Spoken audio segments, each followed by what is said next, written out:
जय भीम, जय भारत, जय संविधान, जय भीम संसार यूट्यूब चैनल पर आज हमारे साथ में मौजूद हैं हमारे खास प्यारे साथी भवानी दीन वर्मा जी। भवानी दीन वर्मा जी यूपी से बिलोंग करते हैं और इन्होंने बहुत ज़्यादा जातिवाद भुगता है। सन 2007 से लेकर अब तक लगातार जातिवाद भुगता है। अच्छा, विषय मुख्य इस बात पे ध्यान दीजिएगा कि बाबा साहेब की जयंती के ठीक 2 दिन बाद से इनके ऊपर लगातार जुल्म हो रहा है, यानी 16 अप्रैल सन 2007 से। जी, Am I right? क्या मैंने ठीक किया? 16 अप्रैल 2007 से आप जातिवाद भुगत रहे हैं। 16 अप्रैल 2007 से आज तक मैं पीड़ादायक हूँ, प्रताड़ित हूँ। मेरी कोई सुनने वाला नहीं है। आप पीड़ादायक नहीं है, पीड़ित हैं। पीड़ित हैं। और पीड़ित का सर ये है कि मैं अकेला नहीं हूँ। पीड़ादायक इसलिए बोल रहा हूँ कि मेरी समाज के साथ में भी बहुत पीड़ा हुई। मेरे साथ साथ मेरे समाज के भी साथ हुई है, 15-20 महिलाओं को। बहुत आक्रोश में नजर आ रहे हैं, इसका क्या मूल कारण है? सर, आक्रोश में क्यों नहीं नजर आएंगे जब हमारे साथ में पीड़ा हुई और आज तक हम प्रताड़ित हैं और प्रताड़ित आज भी किए जा रहे हैं। आज ये मेरी दुर्दशा है कि मैं अपने ग्राम समाज में जाके वहाँ 2 दिन नहीं रह सकता। अगर दुश्मनों को पता चल जाएगा तो मेरे ऊपर हमला होगा।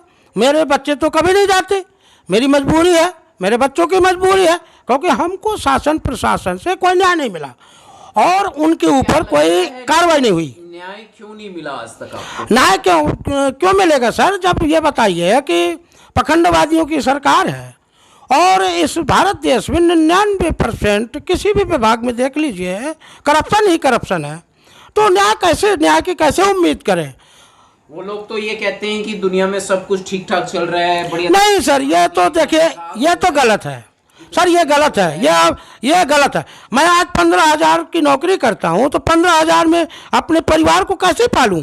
इतना बड़ा करप्शन है। एक मालिक के पास करोड़ों रुपया है, अरबों रुपया है, वो चाहे तो 5 साल पूरी दुनिया को खिला सकता है, देश को। राशन दे तो रहे हैं हर महीने। 15,000 में सर परिवार कैसे पल जाएगा? करप्शन इसी को तो कहते हैं। सरकार ने जो स्कीम चला रखी है कई राज्यों, सरकार ने बहुत स्कीमें, सिर्फ देखिए फाइलों में तो स्कीमें चलाती है सरकार और कागजों में लिख लिख के स्कीमें चलाती है, मीडिया के माध्यम से अपनी फिजा बनाती है सरकार, कोई भी सरकार हो।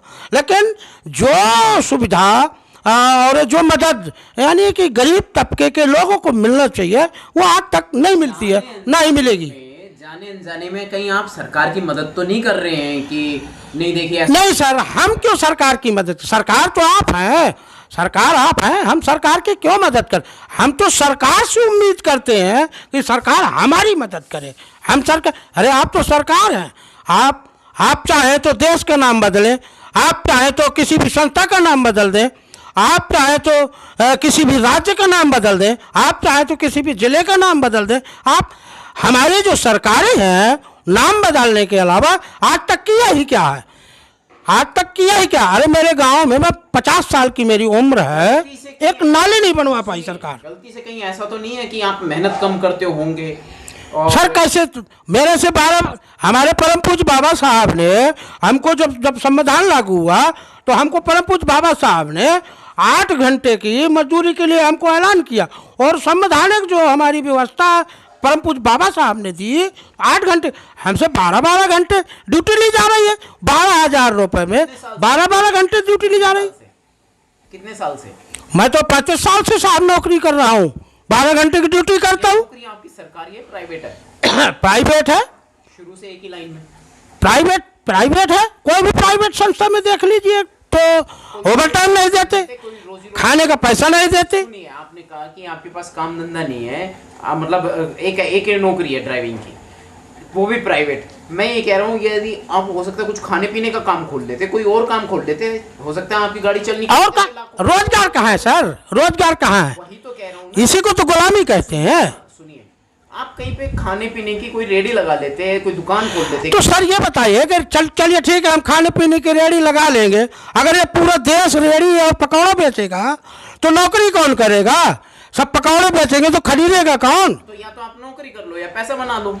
हम पैसे के लिए थोड़ी हम कह रहे हैं सरकार से, हमें तो खाली हमारा अधिकार दे दे, हमको रोजगार दे दे। जी बताइए, रोजगार के विषय में बात कर रहे थे जी।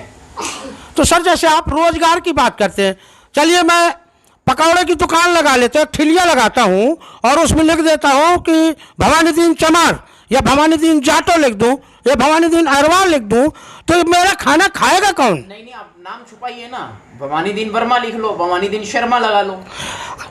क्यों नाम क्यों छुपाए? इसका मतलब है हम अपने बाप को गाली देंगे, माँ को गाली देंगे। हमारे महापुरुषों ने ऐसा नहीं किया। जाति सूचक शब्द का इस्तेमाल ना करो, आप केवल है ना वर्मा लिख लो। नहीं सर, हम ऐसा नहीं कर सकते ना। हमारी जो जाति है, हम कट्टर अम्बेडकरवादी हैं। हम अगर जाति छुपाएंगे तो हम अपने महापुरुषों को गाली दे रहे हैं, यानी उनको उनका अपमान कर रहे हैं। हम जाति नहीं छिपा सकते, लेकिन हमारा खाना खाएगा कौन? मतलब आपके बिना बताए उनको जातियां पता लग जाएंगी क्या? नहीं सर, मैं आपकी बात का समर्थन करता हूं, लेकिन ऐसा नहीं हो सकता, क्योंकि मैं एक शब्द कहना चाहूंगा कि नकली बौद्धों की भी सुन लो कथनी और करनी में अंतर, कि नकली बौद्धों की भी सुन लो कथनी और करनी में अंतर। अरे बात करें हैं गौतम बुद्ध की, घर में पड़े वेद मंत्र और बाबा साहब की तस्वीर लगाते इनकी मैया मरती है, ये दलितों की बस्ती है। सर, अब आप जात की बात करते हैं तो जाति का एक शब्द देना चाहता हूँ। बहुत अच्छा शब्द है, हमारे परम पूज्य डॉक्टर साहब हैं, उन्होंने दिया था। और जाति की बात करता हूँ और जात छिपाने की भी बात करता हूँ। तो जो आरक्षण जो हमको मिला है, परम पूज्य बाबा साहब ने हमको आरक्षण जो दिया था, और आज हमारा आरक्षण भी ख़त्म कर दिया गया है, वो देश में आरक्षण लागू नहीं है। वहाँ का एक शब्द देना चाहता हूँ कि डोरी लाल इसी बस्ती का, कि डोरी लाल इसी बस्ती का कोटे से अफसर बन बैठा। हमारे महापुरुषों की देन है, और हमारे महापुरुषों की देन यानी आरक्षण है, और उसी आरक्षण के तहत वो एक अधिकारी बन गया कि डोरी लाल इसी बस्ती का कोटे से अफसर बन बैठा। उसको इनकी क्या पड़ी है, वो जाके दूजों में बैठा, और बेटा पढ़ लिख कर शर्मा जी और बेटी बनी अवस्थी है, ये दलितों की बस्ती है। तो साहब मैं क्षमा चाहता हूँ, जाति नहीं छिपा सकता। या तो जात छिपा लो या पैसा कमा लो, एक नहीं सर, धन किसके पास जाता है? आपकी जरूरत कैसे आया है सो जाएगा, राजा रंग फकीर देगी नहीं। और आप सरकार से हमको भीख मांग रहे हैं क्या? सरकार से भीख थोड़ी मांग रहे हैं, सरकार हमारा अधिकार दे दे। हम किसी नेता मंत्री की संपत्ति थोड़ी मांग रहे हैं। अरे संविधान किसी के बाप का है क्या? संविधान में अगर 395 अनुच्छेद है तो एक एक अनुच्छेद हमारा भी है, खाली नेताओं का है क्या? संविधान में सन 1947 में अगर भारत देश आज़ाद हुआ था तो हम भी तो आज़ाद हैं। क्या हम अपने बात को रख नहीं सकते?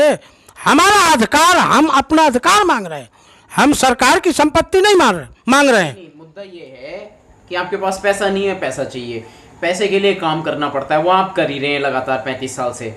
लेकिन आप कह रहे हैं मैं जाति छिपाए बिना पैसे का काम नहीं करूंगा।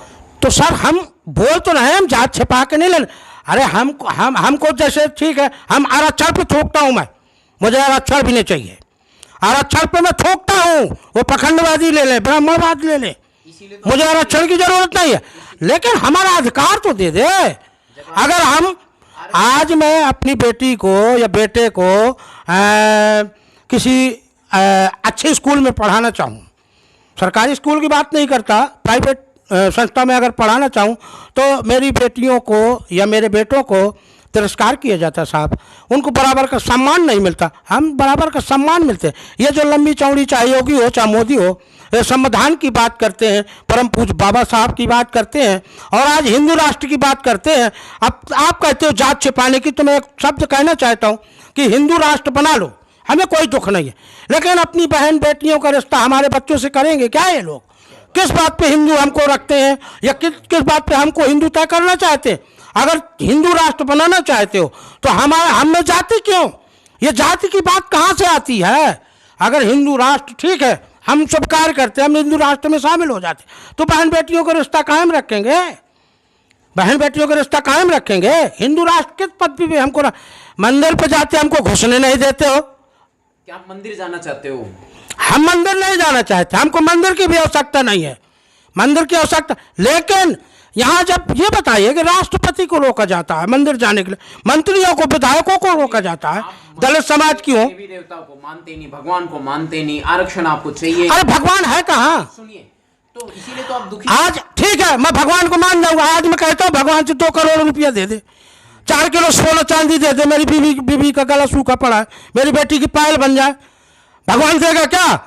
भगवान देगा? एक्सीडेंट हो जाएगा अगर मेरे को तो डॉक्टर के पास जाना पड़ेगा। भगवान तो मेरा बेटी बेटे का मर्ज सही नहीं करेगा। भगवान की शक्तियों को आप कमजोर समझ रहे हो, वो तो पूरे देश का, पूरी दुनिया का लाल। आप मुझे ये बताने का प्रयास करें कि विज्ञान कहता है कि 84 लाख पूरी दुनिया में है, 84 लाख दुनिया में विज्ञान कहता है कि 84 लाख योनिया, जय विज्ञान हम क्यों कहते हैं? 84 लाख योनिया पूरी दुनिया में है, और भारत देश में जनसंख्या की बात कर लो 150 करोड़ है, 150 करोड़, लेकिन देवी देवता कितने हैं? 33 करोड़ देवी देवता है।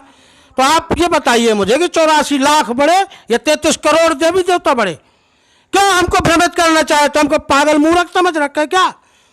अरे जितनी जनसंख्या नहीं है, जितनी जनसंख्या नहीं है उससे बढ़कर देवी देवता है। जितनी जीव नहीं है, जीव जंतु पशु पक्षी, यहां तक इंसान की भी बात करता हूं कि 84 लाख पूरी दुनिया में, खाली भारत देश में 33 करोड़ देवी देवता कहां से आ गए? सर कुछ भी पूछिए, मेरे आपके प्रश्न होंगे, मेरे उत्तर होंगे, लेकिन मैं सत्य बोलता हूं और सत्य का समर्थन आपको करना पड़ेगा। अब आप क्या चाहते हैं? सरकार से क्या शिकायत? बस सरकार से यही उम्मीद है मेरी कि मुझे न्याय चाहिए, मेरा अधिकार चाहिए, और ये जो लंबी चौड़ी बातें योगी जी करते हैं, मोदी जी करते हैं, इतने का लाख का लोन हम दे रहे हैं और हम अपनी गरीब दलित समाज को कॉलोनी दे रहे हैं, आवास दे रहे हैं, आज तक हमको तो न मिला। सुनिए, तो क्या सरकार ऐसी टिकी हुई है क्या सत्ता में? ये सारे करोड़ों लोग, अरबों लोग जो हैं, ये भारत के जो जनसंख्या क्या बेवकूफ है क्या? तो सरकार झक मराने के लिए बनती है क्या? सरकार अपनी जेब से देती है क्या? जब मैं बोल रहा हूं संविधान में सबका अधिकार है, अगर मोदी की ताकत नहीं है, योगी की ताकत नहीं है, तो मुझे एक दिन के लिए मुझे बैठा दो, मैं पूरे देश में 1-1 करोड़ रुपया बांट दूंगा और पूरे देश को नौकरी दे दूंगा। नहीं है क्षमता तो कुर्सी दे दो। आप कहते हो देश में संविधान लागू है, संविधान नहीं लागू। जिस दिन संविधान लागू हो जाएगा योगी जी और मोदी जी जेल जाएंगे। क्या बात कर रहे हो आप? ये संविधान का पावर है, मैं कह रहा हूं। आपको डर नहीं लगता अपने योगी मोदी जो बड़ी ताकत में है? कोई किसी की ताकत नहीं, इंसान है। अगर इतनी बड़ी ताकत हो तो हम जैसे शेर से बढ़ जाए। अपने आप को मोदी जी योगी जी शेर कहते हैं, क्यों जेठ श्रेणी की सुरक्षा लिए हैं? अगर वो नहीं डरते हैं देश में कि हम शेर हैं, बड़े आदमी है, तो क्यों सुरक्षा लिए हैं? आप इंसाफ के लिए हर जगह गुहार लगा चुके हैं, धरना प्रदर्शन कर चुके हैं, हर तरह का कष्ट झेल चुके हैं, लेकिन आप अभी अपने लिए इंसाफ नहीं लेके आ पाए। इस पर सरकार से क्या कहेंगे? आपकी बात समझ में नहीं आई सर। इंसाफ, आपको इंसाफ कब और कैसे मिलेगा? इंसाफ सर देखिए, बहुत से तो लोग कहते हैं कि जब तक बेटा रोता नहीं है तो माँ दूध नहीं पिलाती। मेरे कहने का अर्थ ये है कि जब तक हम अपनी लड़ाई खुद नहीं लड़ेंगे तब तक हमको इंसाफ मिलना मुश्किल है, और मैं अपनी लड़ाई यूं ही जारी रखता रहूँगा और सोशल वर्क के माध्यम से, आप मीडिया पत्रकार बंधुओं के माध्यम से अपनी बात को रखता रहूँगा और अपनी फरियाद को आगे बढ़ाने का काम करता रहूँगा। और उम्मीद यही है कि अगर आज सरकार है तो सरकार में भी परिवर्तन, 5 साल की कुर्सी होती है साहब, और मैं उन गद्दार, उन भ्रष्टाचार अधिकारियों से ये कहना चाहता हूँ और सरकारी वकीलों से भी कहना चाहता हूँ कि सावधान रहें, सुरक्षित रहें, क्योंकि सरकार 5 साल में बदलती है। आप लोग जब तक रिटायरमेंट नहीं होंगे आप वहीं सुरक्षित रहेंगे। तो हमारे साथ न्याय करने का प्रयास करें। सरकार 5 साल में बदलती है। यस, भारत में तो 2014 से लेकर अब तक एक ही सरकार टिकी हुई है।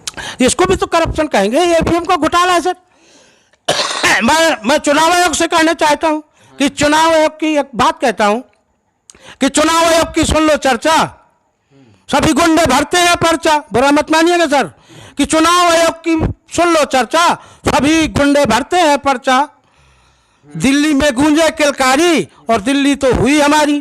तो जब तक शासन प्रशासन चुस्त दुरुस्त नहीं होगा, न्याय सही से और नंबर 1 पे नहीं चलेगा, तो यूं ही होता रहेगा। आप इतनी अच्छी जानकारी रखते हैं, Yes. संविधान को जानते हैं, आप सरकार को जानते हैं, आप Yes. इंसाफ को जानते हैं, आप आरक्षण के विषय में बात करते हैं, आप खुद नेता क्यों नहीं बन गए? नहीं सर, देखिए हमारे ये अधिकार है आपको। देखिए सर, ये बताइए नेता कौन होता है? नेता कौन होता है? मैं एक शब्द कहना चाहता हूँ कि खाना नहीं खराब किसी धर्म का, खाना ही सब खराब है। खाना नहीं खराब किसी धर्म का, खाना ही सब खराब है। और मीठ मदिरा खाते सब धर्म के, सबका धर्म एक समान है। और दंगा करते ऊंच नीच में सब नेता एक समान है। पानी अन्न वायु सब इस पर बहे खून सब एक समान है। फिर भी कहता देशभक्ति है, भारत देश महान है, अच्छा हिंदुस्तान है, भारत देश महान है। नजर न लग जाए इस भारत देश को, ये देशभक्त का अनुमान है। होगा युद्ध विश्व में बढ़कर, जब तक भारत में बेईमान है, जब तक भारत में बेईमान है, जब तक भारत में बेईमान है। मेरी कविताएं बहुत लंबी चौड़ी है साहब, मैं शॉर्टकट में बोल रहा हूँ आपसे। तुकबंदी बहुत अच्छी है, लेकिन यहाँ तो भारत में आप खुद एक जीता जागता उदाहरण है कि भारत देश महान है। ठीक है, आपने बड़ी बड़ी बातें कविता के माध्यम से कही, तुकबंदी के माध्यम से कही, लेकिन आप किस हाल में हैं लगातार अभी आपने खुद ही अपने हालात बयां करे हैं। आपने बहुत लंबी चौड़ी फाइल भी दिखाई है। शायद आप 15 या 17-18 साल से मुकदमा लड़ रहे हैं, लेकिन भी कोई इंसाफ। तो ऐसे में आप कैसे कहेंगे कि भारत में? सर देखिए, हर व्यक्ति उम्मीद के साथ जीता है।